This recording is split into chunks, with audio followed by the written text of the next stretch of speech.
Friends, आप सभी लोगों का स्वागत है मेरे इस यूट्यूब चैनल में। तो आज हम आपको पढ़ाने जा रहे हैं कि भारत में यूरोपियों का आगमन, जो कि हिस्ट्री यानी कि इतिहास से संबंधित क्वेश्चनों को आज हम प्रैक्टिस करने वाले हैं। जो कि आज हमारा प्रथम चैप्टर है आधुनिक भारत का, कि भारत में यूरोपियों का आगमन कैसे हुआ, उनसे रिलेटेड जो जो क्वेश्चन बनता है उन सभी क्वेश्चनों को हम डिस्कस करेंगे और हर प्रश्नों का प्रैक्टिस करेंगे।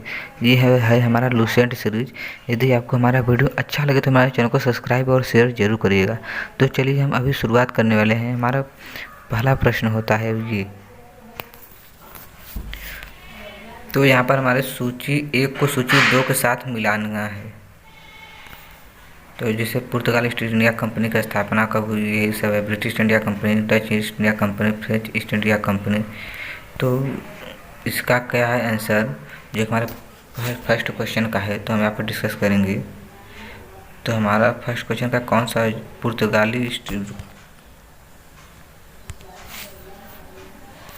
पुर्तगालियों का ईस्ट इंडिया में कंपनी का स्थापना कब हुआ? 1498।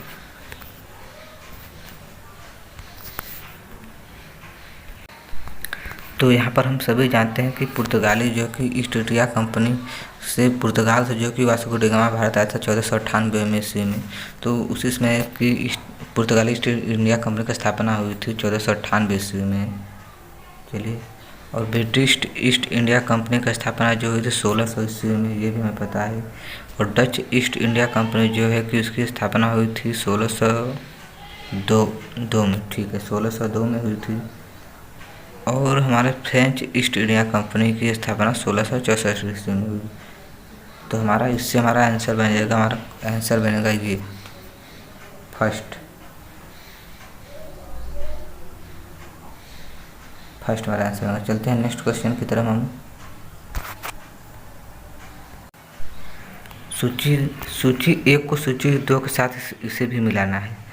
सूची 1 में क्या है, यूरोपीय व्यापारी कंपनी। दूसरा सूची में क्या है, मुख्यालय, यानी कि उसका मुख्यालय कहाँ था। तो पुर्तगाली ईस्ट इंडिया कंपनी का मुख्यालय कहाँ था?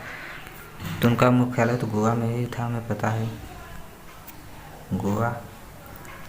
ब्रिटिश ईस्ट इंडिया कंपनी का मुख्यालय कहाँ है? कलकत्ता था, BIC कहाँ। डच ईस्ट इंडिया कंपनी का मुख्यालय कहाँ था? इंडिया के पटना में था। फ्रेंच ईस्ट इंडिया कंपनी कहाँ था? पांडिचेरी।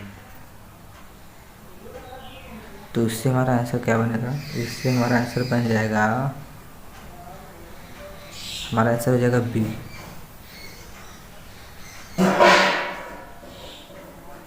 चलते हैं नेक्स्ट क्वेश्चन की तरफ। निम्नलिखित में से किस यूरोपीय व्यापारिक कंपनियों का मध्यकाल में भारत में आगमन हुआ था?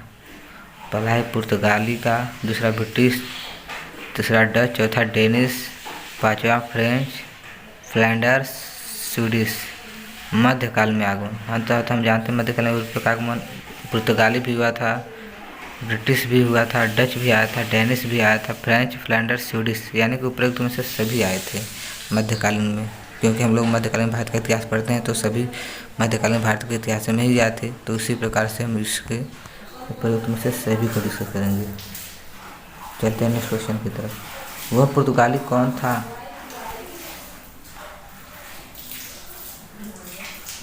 वह पुर्तगाली कौन था जिसने गोवा पर अधिकार किया था? तो गोवा पर अधिकार किसने किया था?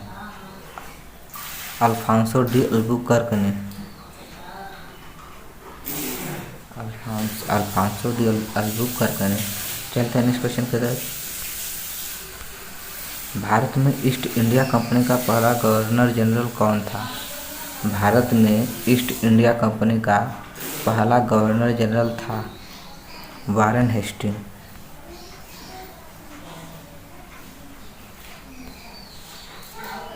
वारेन हेस्टिंग था। चलते हैं नेक्स्ट क्वेश्चन की तरफ। निम्नलिखित में से किस यूरोपीय ने भारत में सबसे पहले अपना व्यापार फैलाया? किस यूरोपीय ने भारत में सबसे पहले अपना व्यापार फैलाया? तो वह था पुर्तगाली लोग थे। अपना व्यापार पहले उसने मसालों के व्यापार के लिए आया था ना, उन्होंने फैला था। चलते हैं नेक्स्ट क्वेश्चन की तरफ। वर्ष 1498 ईस्वी में वास्को डी गामा भारत कहाँ पर आया था? तो 1498 ईस्वी में वास्को डी गामा भारत पर कहाँ आया था? भारत में तो हमारा कालीकट आया था। कालीकट जो एक शायद बंदरगाह कालीकट पर आया था। चलते हैं नेक्स्ट क्वेश्चन की तरफ। वास्को डी गामा कहाँ का रहने वाला था? वास्को डी गामा पुर्तगाली था।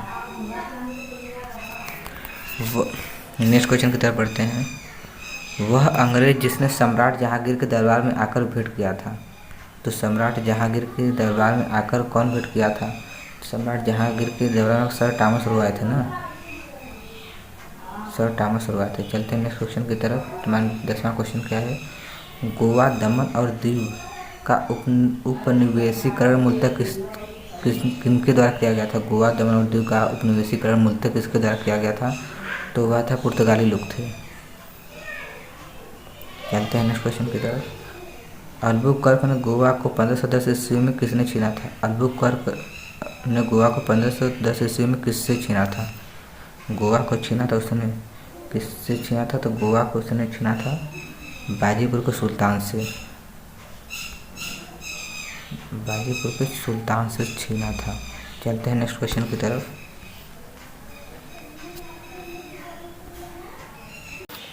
तो हमारा नेक्स्ट क्वेश्चन क्या है? भारत तक समुद्री मार्ग की खोज किसने की थी? भारत तक समुद्री मार्ग की खोज की थी पुर्तगालियों द्वारा किया गया था। पुर्तगालियों द्वारा किया गया था। Next question. ब्रिटिशों ने भारत में सूरत में अपनी पहली फैक्ट्री की स्थापना करने की अनुमति निम्नलिखित किसके द्वारा प्राप्त की थी? ब्रिटिशों ने भारत में सूरत में अपनी पहली फैक्ट्री स्थापित करने की अनुमति किससे प्राप्त की थी? तो अनुमति उसने क्या प्राप्त की थी? जहांगीर के कोर्ट में आया था ना, ब्रिटिशर। 13 का बी। चलते हैं नेक्स्ट क्वेश्चन की तरफ। भारत के समुद्री मार्ग की खोज किसने की थी? वास्को डी गामा ने की थी। Vasco D gamma. चलते हैं नेक्स्ट क्वेश्चन की तरफ। तृतीय कर्नाटक युद्ध यानी एंग्लो फ्रेंच संघर्ष की समाप्ति किस संधि से हुई थी? तो किस संधि से हुई थी? हमारा हो जाएगा आंसर हमारा पेरिस की संधि से यह युद्ध की समाप्ति हुई थी, कर्नाटक का तीसरा युद्ध। चलते हैं नेक्स्ट क्वेश्चन की तरफ। पुर्तगाली व्यापारी कंपनी के भारत आगमन का प्रमुख उद्देश्य था? काली मिर्च व अन्य मसालों के लिए आए थे। 16 का ए।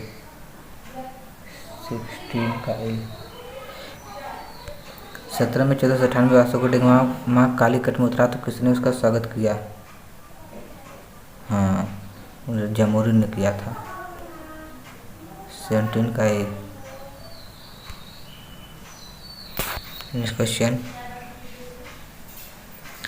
पुर्तगालियों ने भारत में सर्वप्रथम कहाँ फैक्ट्री की स्थापना किया था? पुर्तगालियों द्वारा सर्वप्रथम फैक्ट्री की स्थापना कहाँ पर की गई थी? कालीकट पर। Next question. 1717 में निम्नलिखित में कौन से मुगल सम्राट ने अंग्रेजों की ईस्ट इंडिया कंपनी को भारत में व्यापार पर विशेष अधिकार प्रदान करने का फरमान जारी किया था? 1717 ईस्वी में। तो 1717 ईस्वी में हम जानते हैं किसका शासनकाल था? फर्रुखसियर का। तो फर्रुखसियर ने ही फरमान जारी किया था पूर्णतः व्यापार करने के लिए 1717 ईस्वी में। चलते हैं नेक्स्ट क्वेश्चन की तरफ। ब्रिटिश के साथ बेसिन की संधि निम्नलिखित पेशवाओं में से किसने की थी? ब्रिटिश के साथ बेसिन की संधि किस पेशवाओं ने किया था? तो ब्रिटिश के साथ बेसिन की संधि के पेशवाओं किया था।